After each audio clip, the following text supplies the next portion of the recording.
A Turquia de hoje é uma fascinante mistura de grandes e agitadas cidades e áreas agrícolas férteis e ricas, onde as uvas crescem sob o céu azul. Seu povo é trabalhador e receptivo aos estrangeiros. Os turistas vêm aqui para conhecerem cidades da história bíblica ou para percorrerem locais que um dia dominaram a paisagem da antiga Anatólia.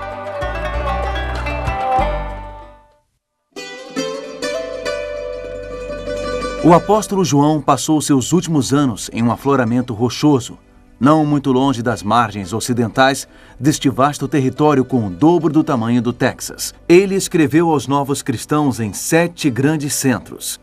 Muitos estavam sofrendo perseguição e opressão por parte do Império Romano. Hoje visitaremos as antigas Sardes e Capadócia e descobriremos estas cartas de uma ilha solitária.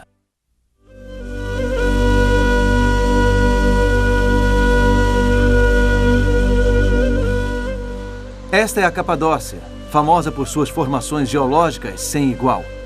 Esta paisagem de conto de fadas na Turquia Central inspirou mitos e lendas durante séculos. É um lugar povoado pelas memórias da história, desde Alexandre o Grande aos sultões otomanos. É um lugar onde podemos imaginar dragões soprando fogo e viagens em tapetes mágicos. Estamos seguindo a trilha de uma carta enviada de uma ilha solitária no mar Egeu às 7 igrejas. Alguns de seus habitantes podem ter fugido para cá tentando escapar da perseguição religiosa. Os fatos que ocorreram aqui são ainda mais impressionantes que as lendas. Quem poderia imaginar que séculos atrás havia uma cidade subterrânea completa aqui, que esculpiu várias histórias em suas rochas? Uma cidade de 20 mil habitantes. Hoje você vai descobrir esta história surpreendente.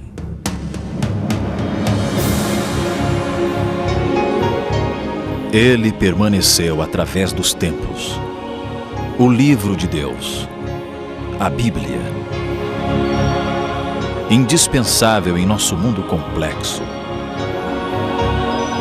Está escrito, transmitindo esperança ao redor do mundo.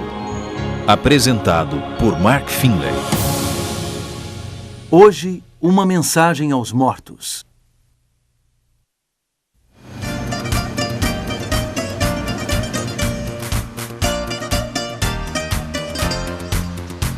Nós viemos até aqui a ilha de Patmos, a 80 quilômetros da costa da Turquia, no mar Egeu, para pesquisar o significado de uma mensagem enviada daqui à cidade de Sardes.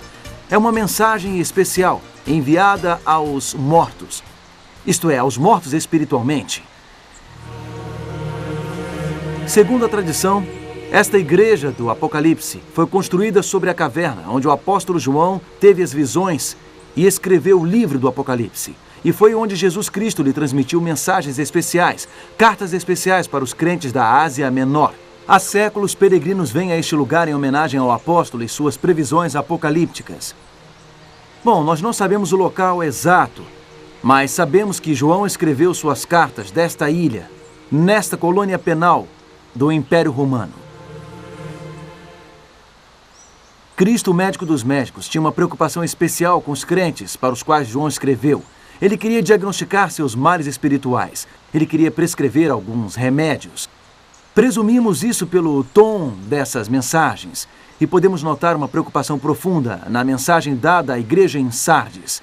É assim que ela começa em Apocalipse capítulo 3 e versículo 1. Estas coisas diz aquele que tem os 7 Espíritos de Deus e as 7 estrelas. Conheço as tuas obras, que tens o nome de que vives e estás morto.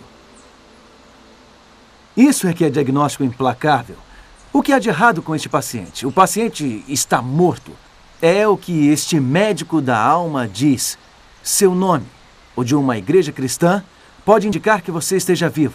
Você deveria estar vivo, mas na realidade, você está morto. Bom, é neste ponto que grande parte dos médicos param de tratar o paciente. Eles suspendem a medicação. Eles desligam os aparelhos vitais. É hora de chamar o necrotério. Mas Jesus Cristo não é um médico comum. Com Jesus Cristo existe esperança, mesmo quando o paciente é aparentemente terminal. Jesus pode fazer alguma coisa, mesmo quando a situação parece sem solução.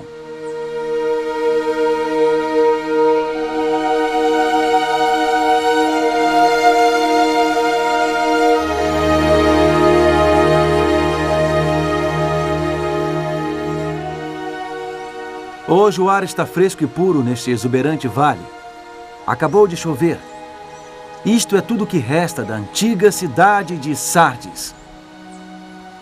Estas ruínas sugerem porque a igreja daqui, porque o paciente daqui sucumbiu e morreu espiritualmente. Estas belas colunas, com seus capitéis jônicos, um dia suportaram um enorme templo dedicado à deusa Ártemis. O exuberante santuário foi fundado por Creso, um rei de Lídia que se tornou sinônimo de grande riqueza. Ártemis era a grande deusa, mãe da fertilidade no mundo antigo. Os cristãos de Sardes viviam cercados por uma cultura pagã que dominava tudo, desde os monumentos aos costumes do cotidiano. Nos últimos séculos, os cristãos construíram esta pequena capela aqui. Era um forte contraste ao imenso templo de Ártemis. Os cristãos primitivos sentiam-se bastante isolados aqui. Não havia nada na cidade de Sardes que fortalecesse a sua fé. Perto daqui, um enorme ginásio romano destacava a força e a beleza física do corpo humano. E às vezes, nesta situação, fica difícil enraizar a vida espiritual. Ela começa a ruir. Estes mosaicos não são lindos. Esta sinagoga judaica data do século I, mas os cristãos não receberam muito auxílio de locais de adoração como este. Muitos cristãos dessa época tinham origens judaicas. Os judeus têm uma longa história aqui em Sardes, que remonta ao tempo de Ciro. Mas praticamente todos os rabinos da época consideravam o cristianismo uma seita perigosa. A riqueza de Sardes era impressionante. Podemos perceber pela exuberância do templo de Ártemis, e também se revela aqui nestas ruínas milenares. Arqueólogos desenterraram um centro comercial, sugerindo que Sardes, a capital da Lídia, era uma comunidade próspera. As primeiras moedas da história foram usadas nesta cidade em 640 a.C., mas os cristãos daqui pareciam estar sem meios visíveis de se manterem vivos. Havia muito pouco para alimentá-los, faltavam-lhes condições adequadas para prosperar. E assim sua vida espiritual secou. E que prescrição o médico dos médicos tem para este povo através do apóstolo João? Na verdade, aparentemente, ela é bem simples. Em Apocalipse capítulo 3 e versículo 2 diz: "Sê vigilante e consolida o resto que estava para morrer." Consolida o resto, as coisas que restam. Esta é a mensagem de Jesus Cristo ao povo daqui. Quando os crentes daqui olhavam em volta, tudo que viam eram coisas contra eles, oposição de todos os lados. Talvez você se encontre nessa mesma situação hoje. Você já chegou a um ponto em sua vida em que suas esperanças e sonhos morreram? Talvez se sinta assim agora. São os problemas: divórcio, a morte de um ente querido, a perda de um emprego. Tragédias ocorrem e a gente se sente morto. Nossa vida espiritual se esgota. Estamos prontos para desistir. Mas o médico dos médicos tem uma mensagem para nós. Ele diz: "Sê vigilante, preste muita atenção e consolida o resto." Talvez você só consiga enxergar os cacos da sua vida, mas Jesus diz: "Eu posso fazer algo com esses cacos. Eu quero que você trabalhe comigo. Eu quero que você me traga o que resta de você. Talvez seja muito pouco, talvez seja ridiculamente pouco, mas eu posso construir algo sólido com isso. Traga-me os cacos da sua vida." Há um motivo muito importante pelo qual este médico dos médicos nos traz esta mensagem em nosso pior momento. Ele é o Deus dos novos começos. Ele não só cura, ele também recria. Do nada, ele cria algo novo. Jesus é quem dá a vida. Ele costuma usar o símbolo de uma vinha como o símbolo de sua videira fluindo para a vida dos crentes. Uma vez, Jesus visitou um paciente muito doente na cidade de Cafarnaum. Era uma menina, a filha do chefe da sinagoga. A história é contada em Marcos capítulo 5. Quando Jesus chegou à casa dela, ele foi recebido pelos que choravam e pranteavam. A menina havia falecido. Todos estavam aflitos. Jesus, entretanto, dirigiu-se às pessoas e disse o que lemos em Marcos capítulo 5, versículo 39. "Por que estáis em alvoroço e chorais? A criança não está morta, mas dorme." Algumas pessoas acharam que fosse uma piada de mau gosto. Jesus pediu que elas saíssem do local e então ele tomou a menina pela mão e disse: Talita cumi. Isto quer dizer: menina, eu te mando, levanta-te. Marcos relata o que aconteceu depois no versículo 42. Imediatamente a menina se levantou e pôs-se a andar, pois tinha 12 anos. Então ficaram todos sobremaneira admirados. A paciente podia estar morta, mas o médico dos médicos ainda podia ajudar. Ele era o Criador. Ele era o Deus de novos começos. Eu gostaria de lhe mostrar um exemplo impressionante de como Cristo pode nos ajudar a juntar os cacos e a começar tudo de novo. Foi algo que aconteceu aqui mesmo na Turquia, em uma área conhecida como Capadócia, um dos lugares mais fascinantes da Terra.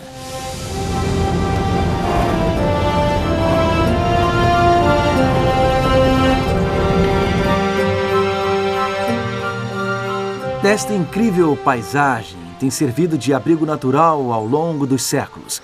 As pessoas esculpiram casas e cidades subterrâneas nesta macia rocha vulcânica. Em vários momentos da história cristã, crentes foram conduzidos ao deserto por autoridades hostis. Aconteceu com os cristãos primitivos aqui da Ásia Menor durante os períodos de perseguição romana. E aconteceu mais tarde, quando os árabes armaram ataques surpresa nesta área com o intuito de roubar.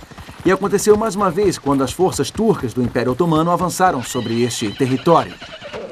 Muitos vieram para a Capadócia. As estranhas formações de terra aqui foram criadas a partir de enormes quantidades de lava e cinza depositadas aqui por 3 vulcões. Ao longo dos anos, o vento, o gelo e a água erodiram o material, formando estas rochas pontudas. Os cristãos acharam que estas formações geológicas ofereciam excelentes esconderijos. Estavam em busca de camuflagem em um lugar onde pudessem se defender de forças superiores. Então esculpiram habitações nos picos rochosos. Eles isolaram-se nesta paisagem proibida.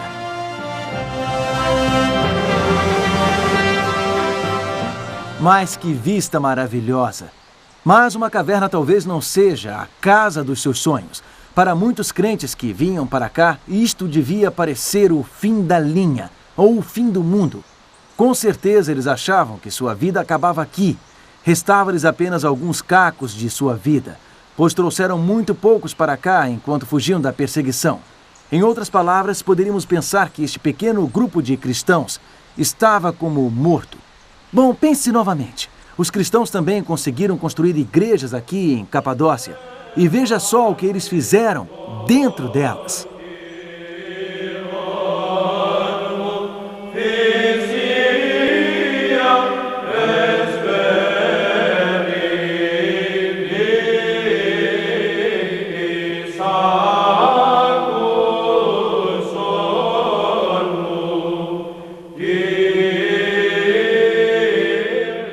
Aqui nesta igreja talhada na rocha, conhecida como Tokali Kilise, em todos os lugares fica evidente o compromisso dos crentes com a devoção do seu Deus. Fica evidente nos trabalhos entalhados nestas colunas. Fica evidente no trabalho sobre estes magníficos arcos. E fica particularmente evidente nos afrescos no teto arqueado, aqui na capela principal. São 29 cenas diferentes sobre a vida de Cristo. Sua anunciação, seu nascimento, seu batismo, os milagres que ele operou, sua morte, ressurreição e ascensão aos céus. Aqui uma coisa é certa: Jesus estava em toda parte.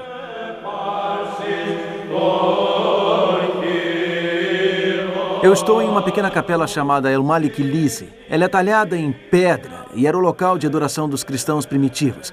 São tantas pinturas maravilhosas cobrindo essas paredes. Pinturas de patriarcas, profetas e anjos.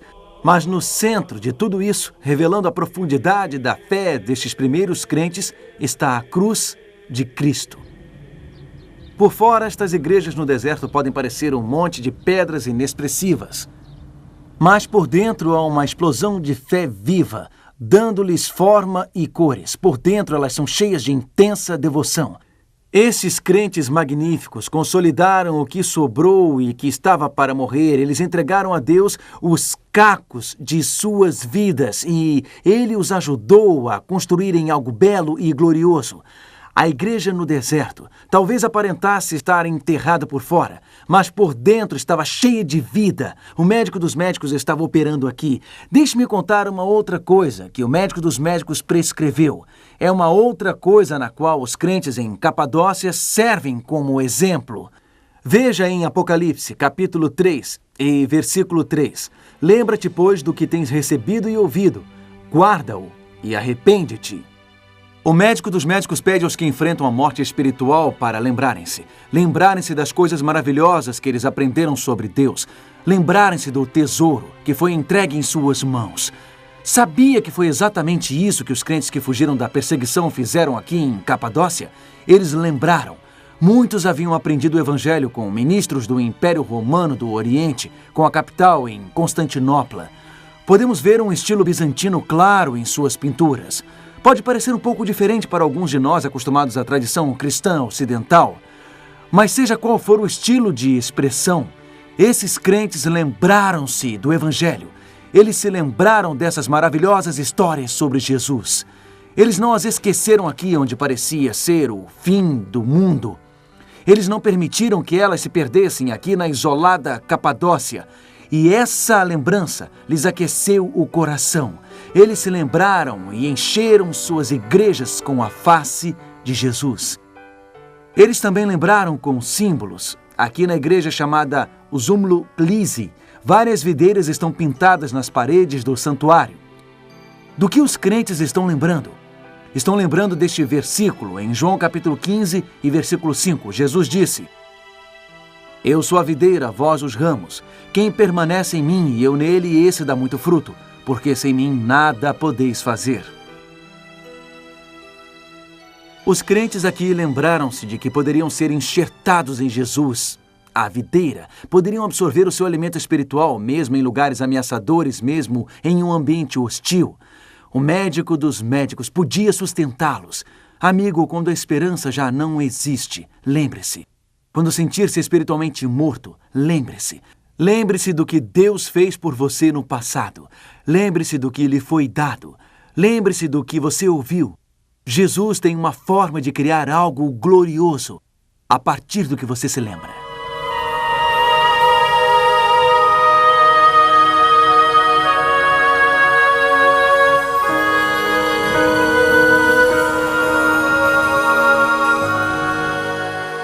Vamos ver mais uma mensagem que o médico dos médicos deu ao povo em Sardes, o lugar dos mortos. Podemos encontrar em Apocalipse capítulo 3, versículo 4 e 5. Tens, contudo, em Sardes umas poucas pessoas que não contaminaram as suas vestiduras e andarão de branco junto comigo, pois são dignas. O vencedor será assim vestido de vestiduras brancas. Confessarei o seu nome diante de meu Pai e diante dos seus anjos. Que palavra de encorajamento! Mesmo em um grupo que parecia morto, Jesus indica pessoas que viviam dignamente. Não contaminaram as suas vestiduras. Foi uma maneira de dizer que eles não desistiram, não abriram mão da sua fé. Jesus tomou como referência aquelas pessoas boas, aquelas pessoas que se mantiveram fiéis à palavra de Deus. E então ele prometeu maravilhas a todos que o seguiram. Jesus queria confessar diante de seu Pai Celestial o nome deles, dizer coisas boas sobre eles. Queria ouvir um vasto grupo de vencedores, fiéis à palavra de Deus. Depois, no livro de Apocalipse, lemos sobre a grande multidão vestida de branco. Este é o plano do médico dos médicos, que pede que entreguemos a ele os cacos de nossa vida. Este grande médico promete criar uma maravilhosa comunidade, uma comunidade bíblica a partir dos que se mantiveram firmes. É isso que ele faz. Ele é o Deus do recomeço. Deus também criou um recomeço muito significativo em um momento crucial da história. A igreja de Sardes também representa um período da história da igreja, no período da Reforma. Durante séculos e séculos em que a verdade de Deus foi reprimida, fiéis homens e mulheres de Deus ofereceram-se para defender a sua causa. A verdade que há muito se perdera de vista ao longo do tempo voltaria a brilhar.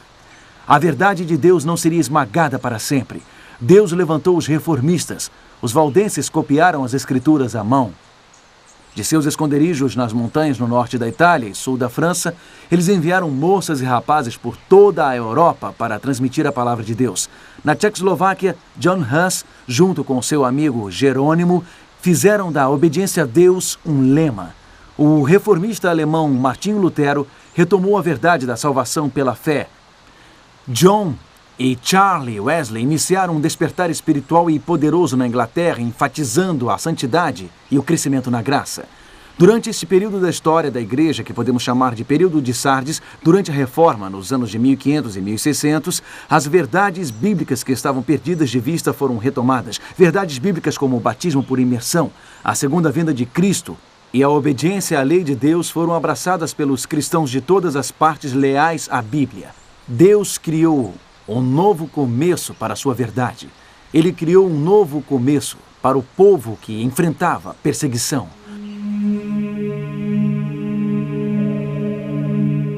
É uma cidade subterrânea incrível. Ela ocupa 5 quilômetros quadrados e era capaz de abrigar 20.000 pessoas. Era um esconderijo perfeito, a salvo dos soldados destruidores, a salvo do mundo secular acima.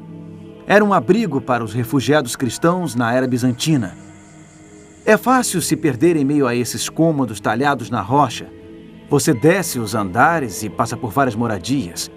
É como andar, um andar após o outro e após o outro. É incrível que haja 19 histórias aqui que um dia se conectaram através de moradias, cozinhas, salas de reuniões e igrejas.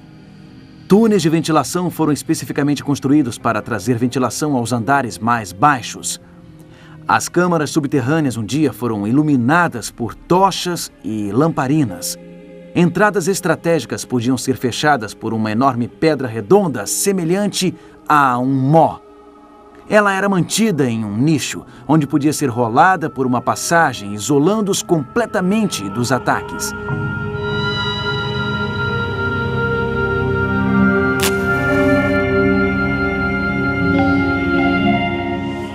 Nesta área da Capadócia encontramos algumas dessas cidades subterrâneas. E sabe o que vemos em muitas delas? Várias capelas cristãs. E também vemos vários locais de adoração. Os poucos que sofreram perseguição transformaram-se em muitos. Os primeiros a lembrarem fizeram uma enorme comunidade se lembrar. Os primeiros a juntar os cacos inspiraram muitos a fazerem o mesmo. Cristãos amedrontados tornaram-se vencedores. Os pobres que fugiram em trapos serão vestidos com vestiduras brancas. Aqueles silenciados pelas autoridades hostis verão seus nomes confessados diante do Pai Celestial. Juntos eles levantavam suas vozes neste lugar. Vozes de louvor que ecoavam do subsolo das câmaras e se propagavam para longe. Vozes confiantes, vozes fervorosas que louvavam o médico dos médicos, o Deus da nova criação, o Senhor dos novos começos. Esta foi a mensagem à igreja morta aqui em Sardes. Eu posso fazê-la viver novamente. Seja um galho da minha videira e eu lhe darei alimento. Talvez você até pense que está no fim da linha hoje. Talvez a sua vida espiritual tenha se esgotado e você se encontre espiritualmente morto em um deserto. Então tome posse desta mensagem do médico dos médicos. É uma mensagem para você quando parece não haver mais esperança. É uma mensagem a nós quando nos sentirmos mortos espiritualmente. O Criador diz: entregue-me os cacos de sua vida. Eu posso criar algo lindo com eles. O Criador diz: lembre-se do que você recebeu. Lembre-se do que eu dei a você. Eu posso criar algo lindo com isso. E ele diz: com o pouco que há, eu posso construir uma fé forte, uma comunidade forte espiritualmente. Por favor, entregue a ele hoje o que lhe resta. Ligue-se à videira da vida. Abra o seu coração para ele. Dê a ele as brasas apagadas da sua fé. E permita que o Espírito Santo transforme-as em uma grande chama. Dê a ele o seu pouco e permita que Deus transforme em muito. Entregue a ele o que você tem e ele transformará em algo glorioso. Permita que ele crie algo belo com os cacos. Por que não aceitá-lo neste momento? Por que não dar a ele agora o pouco que resta da sua fé enquanto nós oramos? Querido Pai, obrigado pelo exemplo desses crentes maravilhosos no deserto. Obrigado por sua concepção de fé. Ajuda-nos, Pai, a seguirmos os passos deles. Neste momento, colocamos em tuas mãos o pouco de fé que ainda temos. O que quer que seja, por favor, transforme em algo proveitoso, algo belo. Ajude-nos a ter uma fé forte e crescente. Transforme nossa vida de forma que os outros possam ver que Tu és real. Nos consagramos neste momento em nome do médico dos médicos, nosso Senhor e Salvador, Jesus Cristo. Amém.